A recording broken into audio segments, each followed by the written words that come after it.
إن الحمد لله نحمده ونصلي ونسلم على رسوله الكريم وعلى آله وأصحابه حماة الدين المتين وعلى كل من تابعهم بإحسان إلى يوم الدين. أما بعد فأعوذ بالله من الشيطان الرجيم. بسم الله الرحمن الرحيم. يا أيها الذين آمنوا لا تلهكم أموالكم ولا أولادكم عن ذكر الله ومن يفعل ذلك فأولئك هم الخاسرون. صدق الله العلي العظيم. ورونو مؤمنانو، ښکاره خبره ده چې په دنیا کې انسانان ژوند کوي، د دې ژوند څخه هدف په دنیا کې عیش و عشرت کول نه دي، بلکې د دې ژوند څخه لوی مقصد د یو دائمی او تلپاتې ژوند لپاره آمادګي نیول دي او د هغه ژوند لپاره تیاری نیول دي او په دې دنیا کې ګټه کول دي، لاسته راوړنې کول دي، داسې لاسته راوړنې او داسې ګټې چې په آخرت کې د یو چا لپاره د ژوند جوړولو، د خوشحاله ژوند کولو لپاره یو وسیله سي. د دنیا د ژوند څخه مقصد دا دی. پر دې خبره باندې ډېر ثبوتونه شته. الله په قرآن کې فرمایي: وما خلقت الجن والانس الا لیعبدون. ما نه دي پیدا کړي پیرانان او انسانان مګر د عبادت لپاره مې پیدا کړي دي. د ژوند څخه اصلي هدف الله و عبادت دی. انسان ای پیره، ستا د ژوند مقصد د الله عبادت دی، د الله بندگی ده. د الله عبادت او بندگی ستا لپاره ګټه ده. لکه د دنیا بازار چې پیسو ته ضرورت لري، که د دنیا په بازار کې یو څوک پیسې ونه لري، دغه کس نه په بازار کې ډوډۍ رانیولی سي، نه نور خوراکي توکي رانیولی سي، او نه جامې رانیولی سي، نه د ځان لپاره هوسا ژوند جوړولی سي، نه د یخ دفاع کولی سي، نه د ګرمۍ دفاع کولی سي، او نه د تکلیفونو ناجوړۍ دفاع کولی سي، نه د لوږې او د تندې دفاع کولی سي. آخرت هم یو بازار لري. د آخرت په بازار کې بیا د دنیا لوټونه نه چلیږي، د دنیا زور او ځواک نه چلیږي. د آخرت بازار هغه پیسې چې دی ایمان دی او نیک عمل دی. که چیرې تا نیک عمل درلودی، دا د هغې دنیا پیسې دي. که د ایمان درلودی، دا د هغې دنیا تابعیت دی او د هغې دنیا پاسپورټ دی چې ته په آخرت کې اوسېږي. که د ایمان نه و تیر کړی، په آخرت کې بیا ستا لپاره د محاسبې او د ژوند کولو نسته، سیده به زندان ته ځې. لکه یو هیواد ته چې یو څوک راسي غیر قانوني، نو د دغه هیواد کم ساتونکي پولیس چې دی، هغه چې دی مازې ونیسي چې ایمان نسته یا پاسپورټ نسته ورسره، دستې استوي زندان ته. نو کله چې ته آخرت ته ولاړې، که ستا سره ایمان در سره نو ستا سره د خبرو کولو ضرورت نسته، ته به زندان ته ځې، جهنم ته به ځې. بیا هغه داسې زندان نه دی، داسې جهان، داسې محبس نه دی لکه د دنیا محبس او یا د دنیا زندان، بلکې هغه داسې زندان دی چې هېڅوک یې تعریفولی نشي په حقیقي ډول باندې. دومره سخت زندان دی. او که چیرې ته یو باندني هېواد ته ولاړ سې، هلته پاسپورټ در سره وي خو پیسې نه وي در سره، نو نه کوټه پیدا کولی سې چې ژوند پکښې وکړې، نه خوراک پیدا کولی سې، نه څښاک پیدا کولی سې. نو ستا سره چې عمل نه وي در سره، نیک اعمال نه وي در سره، د آخرت په بازار کې به سرګردان او لالهانده ګرځې، د شلو تکلیفونو مشکلاتو سره به مخ.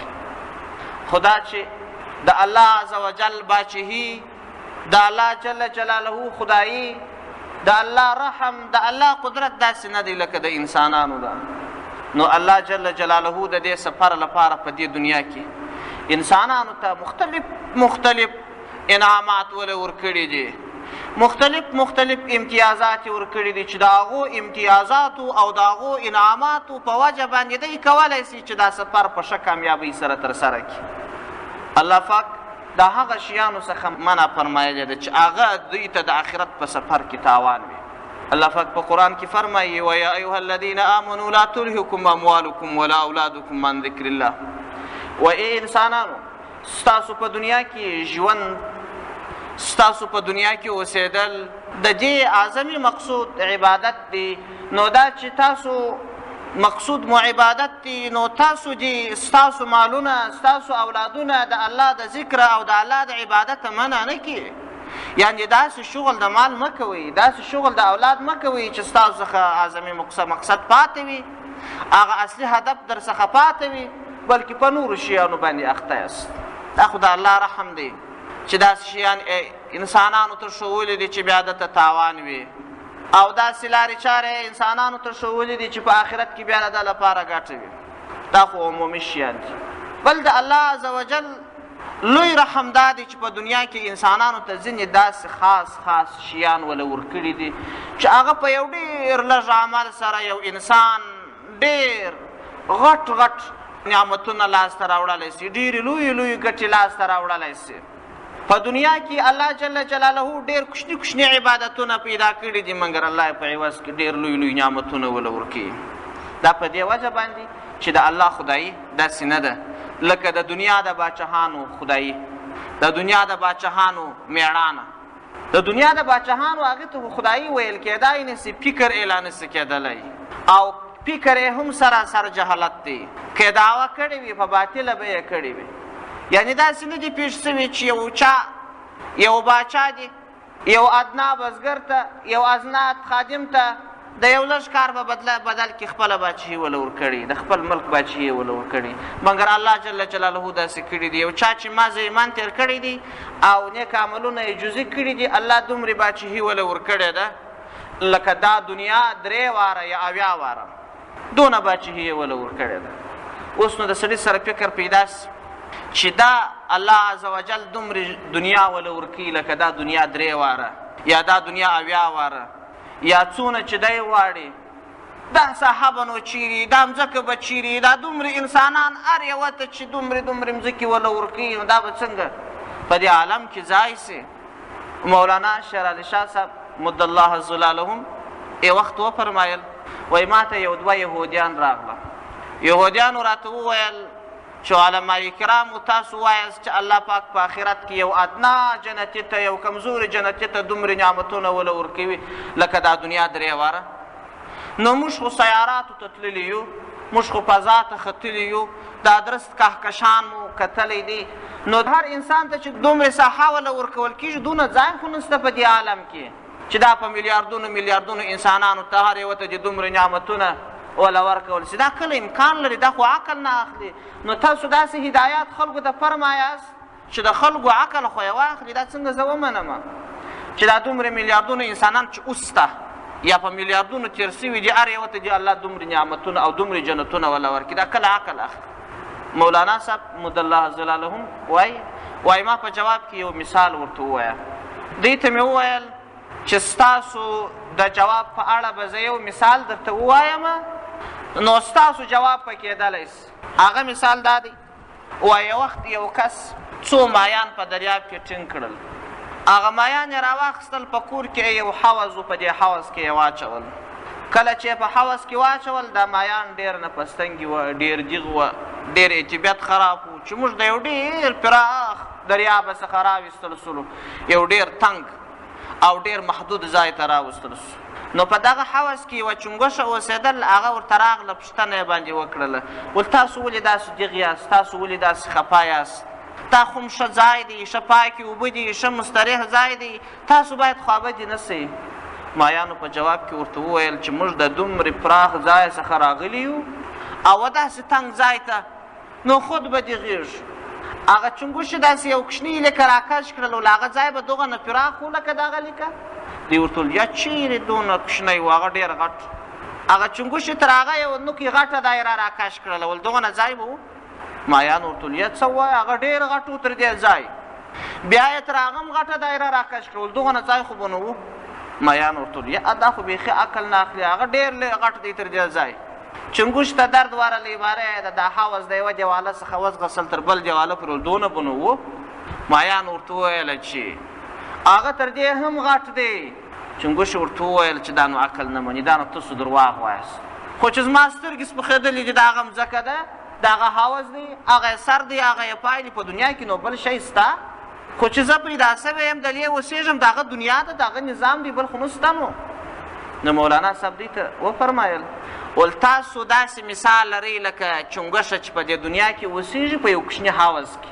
الله چې څومره عالمونه پیدا کړي دي، لکه مایان چې په خپل زړه کې پوهېدل چې الله دومره دریابونه پیدا کړي دي چې هغه د حوض سره بیخي تشبیه نسي ورکول کېدلی لکه دا حوض میلیارد واره لا هم دریاب تر دې غټ دی نو الله چې کوم کهکشانونه پیدا کړي دي کوم عملمونه پیدا کړي دي ای انسان ستا په فکر او ستا په عقل کې لکه د چنګوش په عقل کې چې نس وای راتللی ستا په عقل کې راتلای نسي د الله خدایي ته نسي درکولی الله دومره نظامونه پیدا کړي دي نو الله انسانانو ته دومره نعمتونه پیدا کړي چې دا انسان هر څه عقل وسنجي کشفولی نسي درکولی نسي چې الله څومره نظام پیدا کړی دي څومره کهکشانونه او څومره لوی عالمي نظام یې پیدا کړی دي د انسان فکر کمزوری دي او د الله جل جلاله خزانې خلاصېدونکې نه دي لکه د دنیا د باچهانو ده الله فرمایي و ای انسانه ته به په غوښتلو ستړی سې خو زه په ورکولو نه ستړی کېږم هر څومره چې غواړې زه درکوم ته به اخر ستړی سې په غوښتنه باندې مګر زه په ورکولو نه ستړی کېږم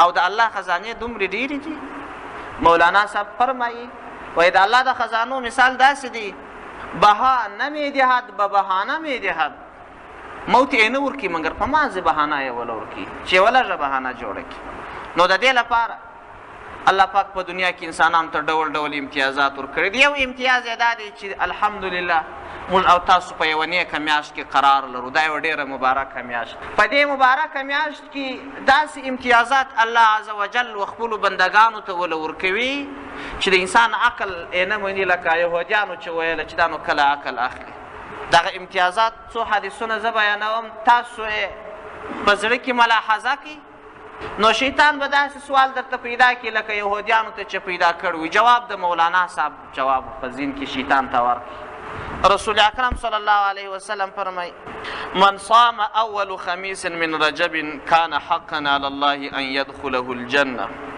رسول اکرم صلی الله علیه وسلم فرمایي وایي که د خدای تعالی د میاشتې اوله پنجشنبه چا روژه ونیول د ده به پر الله دا حق وي چې جنت ته به یې لیږي جنت ته به یې استي دایمي ژوند به له ورکوي څومره لو خبره ده تر دې هم لو خبره سته او بل حدیث کې راځي عن النبي صلى الله عليه وسلم من قال كل يوم من العشر الأول من الرجب سبحان الحي القيوم 100 مرة نبی علیه السلام فرمایي وایي که چا د خدای تعالی د میاشتې په اوله لسیزه کې یعنی په اولو لسو شپو کې 100 وارې دا کلمه وویل سبحان الحي القيوم اوله لسیزه یعنی اولې لس شپې هره شپه دغه کلمه 100 واره ویل سبحان الحي القيوم او په دوهمه لسیزه یعنی په دوهمو لسو ورځو کې دا کلمه ویل چې سبحان الله الاحد الصمد سبحان الله الاحد الصمد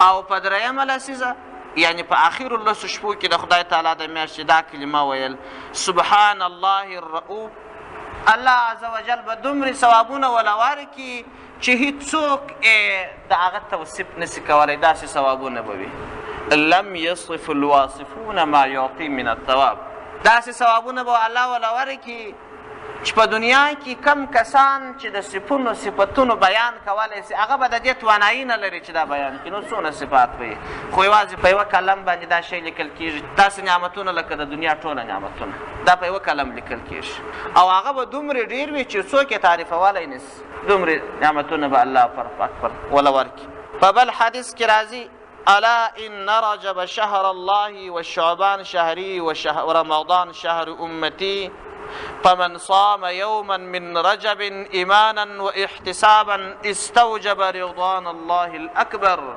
وأسكن الفردوس الأعلى ان حضرت صلی الله علیه وسلم فرمایي وایي که چا د خدای تعالی په میاشت کې یوه ورځ روژه ونیول د الله د رضا لپاره الله جل جلاله به خپله لویه رضا درته ور په برخه کړي د الله رضا داسې اسانه کار نه دی د الله رضا ډېره مهمه ده ځکه هغه د الله دوستان هغه اولیاء چې په ولایت کې لوړو مقاماتو ته رسېدلي دي هغه څنګه وایي بیبي رابعه بصري رحمت الله علیها فرمایي وای الله که به چیرې زه په دنیا کې یوه لږه برخه لرم زه یې نه غواړم ای الله د ان حضرت صلی الله علیه وسلم د امت کفارو ته یې ورکړه ما ته په دنیا کې هېڅ مه راکوه او ای الله که به چیرې زه په آخرت کې او په جنت کې زه یوه څه برخه لرم بیا الله نیک کوم هغه ستا د پیغمبر یعنی محمد صلی الله علیه وسلم مؤمنانو امتیانو ته وله ورکړي. یا الله ما ته یوازې ستا رضا را په برخه کې، ستا رضا ما ته تر ټولو مهمه ده.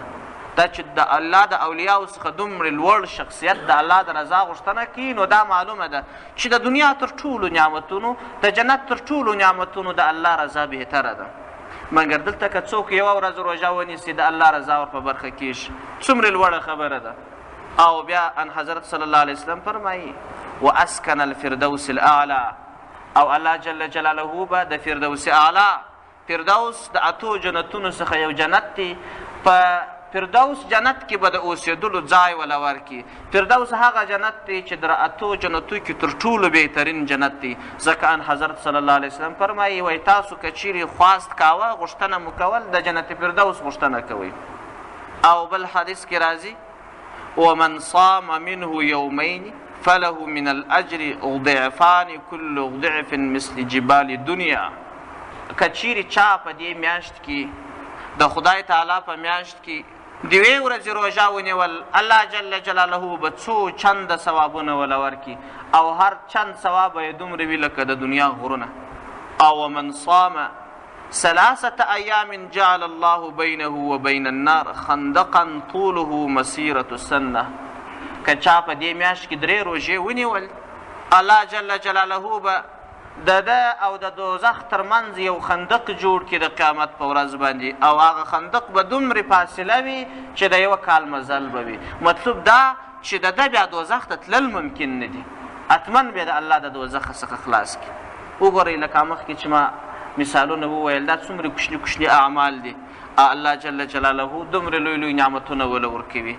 که څه هم د بنده شان څنګه دی، بادار غلام، بنده مولا. د غلام شان داسې دی، د غلام سره مناسبه دا ده چې بادار امر ورته کوي دی به حتما کار کوي، که وکړي خپل حق یې ادا کوي، که ونه کوي سزا به ویني. قانون داسې دی. مګر د الله سره د بنده او د بادارۍ موضوع داسې نه ده. الله څنګه کوي؟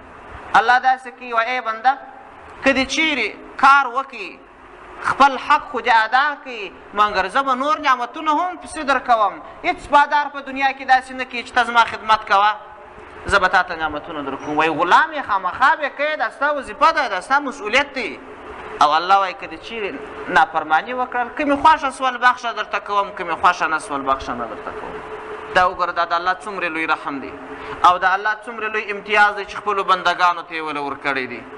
که نه نو د بنده د شان سره مناسبه دا ده چې دی حتما باید عبادت وکړي، حتما باید خدمت وکړي. که یې وکړي خپل حق به یې ادا کړي، د بلابود امتیاز غوښتنه به نه کوي، نو خدای بنده دی، غلام دی. او که یې چیرې ونه کوي د سزا سره به مخ کېږي، خو الله سزا وربخښي که یې خوښه سول. او که یې نیک عمل وکړي، الله جل جلاله نعمتونه وله ورکوي. او بل عجیبه لا دا ده چې الله جل جلاله خپلو بندګانو ته خطاب کوي، خپلو بندګانو ته خبرې کوي. د انسان او د الله جل وعلا تر مابین ډېر توفیر دی. الله جل جلاله په کامل مقام د فضیلت او سپېڅلتیا کې دی، او په کامل مقام کې د علویت او د عظمت دی. او انسان ډېر ذلیله، ډېر عاجزه، ډېر کمینه او ډېر محتاج. د انسان او د الله ترمنځ په مرتبه کې ډېر غټ توپیر دی. انسان که چیرې خپل حقیقت ته فکر وکړي، انسان که چیرې خپل وجود او جوړښت ته فکر وکړي، انسان ډېر کمزوری، ډېر نجس دی. د نجاست څخه مطلوب دا دی چې انسان سراسر چټلي ده. که چیرې د انسان د بدن پر هر جز باندې ستن کښېښودل سي، وینه راباسي، او وینې څخه د انسان طبیعت نفرت کوي. او انسان په باطل کې نجس او حرام مردار شیان چې د انسان طبیعت نفرت ځینې کوي، داسې شیان د انسان په وجود کې پراته دي. او انسان چې کله یې روح ځینې وخاتي، فقط 3 ورځې کښېښودل سي، بدن یې بوی کوي، نجس کېږي. په دومره کمزوري حالت کې دی. او الله جل جلاله په دومره نظافت او په دومره لوړ مقام کې دی چې بیخي سره پرتله کېدای نه سي. داسې یو لوی ذات د هر بنده سره جلا جلا خبره کوي، هر بنده ته جلا جلا خطاب کوي. د دغه وړ ته نه یې چې الله ستا سره خبرې کوي، ته د دې جوګه نه یې چې الله جل جلاله تا ته خطاب وکړي. مګر الله تا ته دومره امتیاز درکړی دی چې د دومره لوی خدایي سره سره بیا هم ستا سره خبرې کوي. په دنیا کې باچاهان هر څوک نسي ورتللی، د هر چا سره خبرې نه کوي. وایي دا زه نو د هر چا سره چیرې خبرې کولی سم. مګر الله خپلو بندګانو ته دومره امتیاز ورکړي هر بنده ته جلا جلا خطاب کړي او هر بنده ته جلا جلا د ګټې لاره ښي او هر بنده چې نافرماني وکړي عفو ورته کړي. دا څومره لوی رحم دی چې الله دومره لوی رحمونه در سره کوي او دومرې ځانګړتیاوې در کړي دي. نو ته بیا چیرې د شیطان پر لکۍ سپورې چې شیطان څه درته وایي هغه منې. د دنیا ظاهر زیب او ښکلا دې ته ګورې په حقیقت باندې خبر نه یې چې حقیقت څه دی. دا داسې مثال لري تاسو د دنیا تخنیکونه پرمختللې ټکنالوژي وګورئ. عجیب عجیب مشین آلات په دنیا کې راوتلي دي، عجیب عجیب کمپیوټرونه راوتلي دي. دغه شیان چې راوتلي دي دا ټوله د طبیعي منابعو څخه چې په غرونو کې الله اوسپنې پیدا کړي دي، پلاستیکان پیدا کړي دي، مس پیدا کړي دي، زر، سره زر و سپین زر و الماس پیدا کړي دي. انسانانو دغه شیان راایستلي دي، بیا یې د هغه څخه نوي نوي معاصر شیان جوړ کړي دي او دا ذهن الله و انسان ته وله ورکړی دی. احمد د دې ذهن لري چې د یو شي کشف وکړي او محمود یې بیا نه لري. دا هم د الله عطا ده چې چاته یې ورکوي چاته یې نه ورکوي. نو که چیرې دغه سامانونه دغه طبیعي منابع سره راټول سي چې په خاورو په لوټو باندې سپېره وي، د مځکې په تل کې پراته وي، یو څوک چې ظاهره ورته وګوري وایي دا به نو څه شوي، خو کم معنویات چې په دې کې پراته دي نوي نوي شیان چې کشفېدلی سي دا انسان نسي درکولی. هغه وخت یې درکولی سي چې عملا یې وویني. عملا چې دا اوسپنه راواخلي یو څوک ورته ووایي چې دا به داسې شی د دې څه جوړېږي چې په دې کې به 500 600 300 کسان ناستې وي او د موټر د یوې میاشتې مزل به دی په 3 ساعته کې یا به 4 ساعته کې کوي. هغه بل چې دې ته وګوري دا ته درواغ وایي دا امکان نه لري. خو کله چې انسان په سترګو وویني چې خپله د هغه اوسپنې څخه دغسې ماشین جوړ سي، انجل جوړ سي، سټان جوړ سي، کوار و ظاهره پوش یې جوړ سي او بیا حرکت ورکړل سي، پرواز سي، بیا یې ومني. نو الله چې کم نعمتونه او کم شیان کم امتیازات ورکړي دي ظاهرا چې انسان ورته وګوري وایي دا کله امکان لري، دا عقل نه مني. مګر کله چې عملا وویني او د قیامت ورځ راسي بیا دې ته وویل سي د تهدید په ډول باندې چې تاسو په دنیا کې دغه معنوي شیان نه منل، تاسو ته چې به څه شیطان ویل، تاسو ته چې به څه پر زړه باندې درتلل هغه به مو ویل، دا به مو ویل چې دا د درواغو خبرې، دا د پخوانۍ کیسې، دا پرېږدئ په دې کې هېڅ حقیقت نشته. مولوي صاحب چې پر منبر کښېني وایي وروژه چې سړی ونیسي الله دونه نعمتونه ور ورکوي لکه دا دنیا 3 واره. دا نو کله عقل اخلي. ته پرېږده د ملا کیسه راځه، نوې ټکنالوژي ته راځه، کمپیوټر ته راځه، نوي شیانو ته راځه، د دنیا د ژوند څخه خوند واخله. الله چې کوم شیان په دنیا کې پیدا کړي دي یا انسانانو په کار اچولي د دې څه خوند واخله. که ته د ملا په خبرو پسې روان وي نو خو ستا هم هغه زړه وجره وي، هغه زړه زره و زړه کاسه به دي. که په دنیاوالو پسې روان وي نو ته به هم په داسې ښه بنګله کې ناست یې.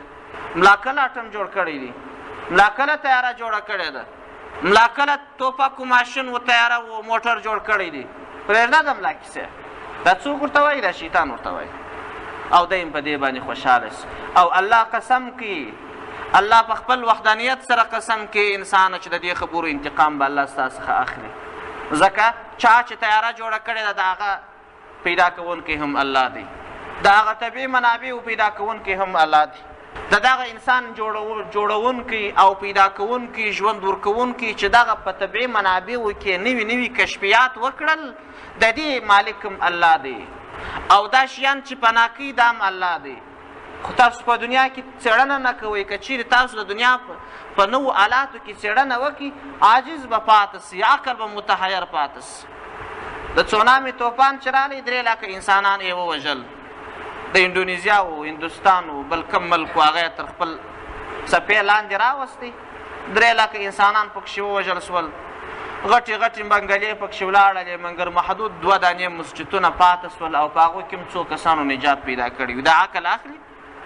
او کله چې زلزله راتلل پر اندونیزیا باندې د دنیا پوهان حق پک دې ته حیران وه چې یو خو کمه اله چې دی د زلزلې د خطر د زنګ لپاره جوړه کړې وه، لومړی هغه اله له منځه ولاړه، بیا زلزله راغله.